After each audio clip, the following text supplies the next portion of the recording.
There were recent congressional hearings on Capitol Hill. UFOs and the unseen. Whistleblowers shine a light on government's cosmic cover. So there were whistleblower allegations at these congressional hearings. Witnesses at a House hearing claimed the U.S. government has a secretive UFO crash retrieval program and intimidates witnesses who know about it. Now, I remember I was in fifth, sixth, seventh grade. I'd be buying all these UFO books. I knew who J. Allen Hynek was. I knew about Roswell. I did a college oratory project on the Roswell incident when the book came out. The book came out in 1980 or in the mid 80s, 85, or maybe this one came out 89. I can't remember. It was still fairly new in the 80s. And I had people eating. They were asking me tons of questions afterwards, really. And I was pointing out the data, the facts, this, that, blah, blah, blah, blah, blah. People are fascinated about this. They love it. I'm a wannabe believer. I'm like, no, no, no. There's too many red flags. And this hearing, the government was saying, go walk away, walk along. There's nothing to see here. In terms, they came out with their own report this past year. They said there's nothing to see here. They tried to tell us that Roswell, oh, that was just nothing but a weather balloon, Project Mogul, weather balloon. No, we're not stupid. So this was the second congressional hearing in 2 years focused on, they call it now, unidentified aerial phenomena, otherwise known as UFOs and unidentified flying objects.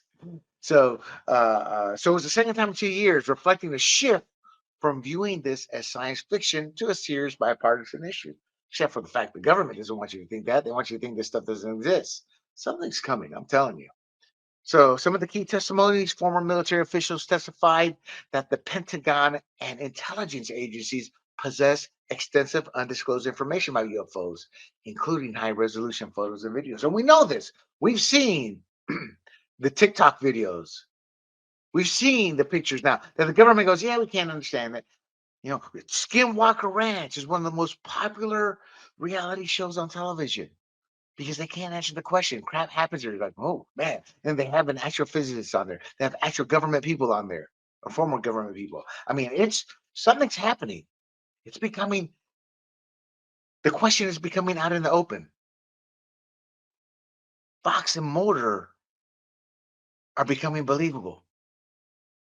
Again, the government has denied allegations of intimidation and the existence of a UFO crash retrieval program. That I know is not true. I have seen the documented paperwork, obviously printed in books and magazines and all that from the government, where there are retrieval programs. Now, I'm not saying they went out and retrieved UFOs, but they were created in case. Witnesses expressed concerns over a lack of oversight in UAP research programs within the Defense Department and CIA, which reportedly operates with off the books budgets. Which makes you think, well, there's no UFOs. The government says, move along, move along, move along. These are the politicians now who are starting to question it. The government itself, move along, move along, move along. And yet they just come out with a report. Tens of billions they can't account for. Goes into these black projects.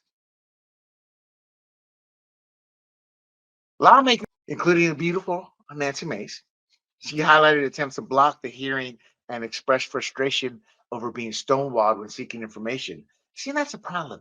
It's a tail wagging the dog. Nancy, Congress, your body, the House of Representatives, is what funds all this. Maybe if you all actually did your jobs and didn't fund it, we let the FBI, the CIA, the alphabet agencies, they run over Congress because they become powerful. You can really knock that out of the water. You can knock it out of the woods, impeach a few of them, fire a few of them, don't fund them, bring them to heel, is what I'm saying. So, what are the technological implications about this? Well, Hector Elizondo, he's one famous for TikTok, bringing out TikTok videos. He's made a name of himself the last few years, kind of a fat guy with a goatee. He indicated that both the U.S. and its adversaries are racing to develop military capabilities based on UAP technology, suggesting a covert arms race funded by misallocated taxpayer dollars. And I believe that. Now, here's what you need to tell you. There's no such thing as UFOs. Well, then, how are they creating technologies based off this? Our technological jump from the 1950s has been exponential, faster than any analyst could have ever believed. So, what are some of the notable incidents brought up? retired retired Navy Admiral Tim Gallaudet, Admiral Gallaudet recounted an incident where an email regarding UFO sightings disappeared without explanation, suggesting attempts to erase such encounters from official records. Now, on Roswell, what people forget, it was the Army Air Force. Now, before y'all go, wait, there is no such thing as Army Air Force, not anymore. But the Air Force was originally under the Army, you morons. They reported it. We got some UFO here. Then the generals, whoa, slow down there, little PR person. Send this out. I'm sorry, it was a weather balloon. They still do that shit now. So what's a public perception? The hearing aimed to increase transparency regarding government knowledge of UAPs and potential extraterrestrial life, with lawmakers emphasizing the need for accountability and how taxpayer money is spent on these investigations. Transparency is the key here. Sure, there are secrets that have to be kept, but there's just too many red flags around the world. Too much video, too many photographs that are legit. Something's happening, people. We're seeing more congressional hearings. We're seeing more stories coming out. Mark my words, my friends. Mark my words. Do not forget to like, share, and most importantly, subscribe to this podcast. You can find this podcast and my conservative talk podcast, Fired Up. My last 2 episodes have been phenomenal with my panelists. We've had 2 great guests. You can check that out, called Fired Up. You can also check out my sports and politics, because when Colin Kaepernick took a knee, politics was in sports every day. You know what they were doing just this past week? The Trump YMCA dance on the football field after touchdowns. Oh, NFL. He's got a lot of supporters. And with his reelection, they're starting to come out. You can check out that's called Points on the Board.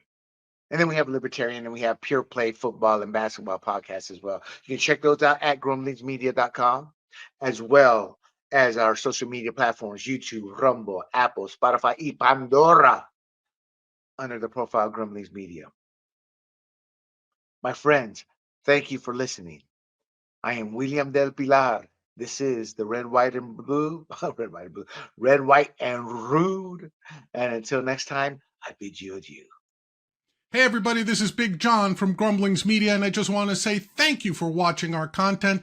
If you want to support our efforts here at Grumblings Media, just smash the subscribe button right here, totally free, or just go ahead and consume more of our great content. Click either one of these 2 boxes.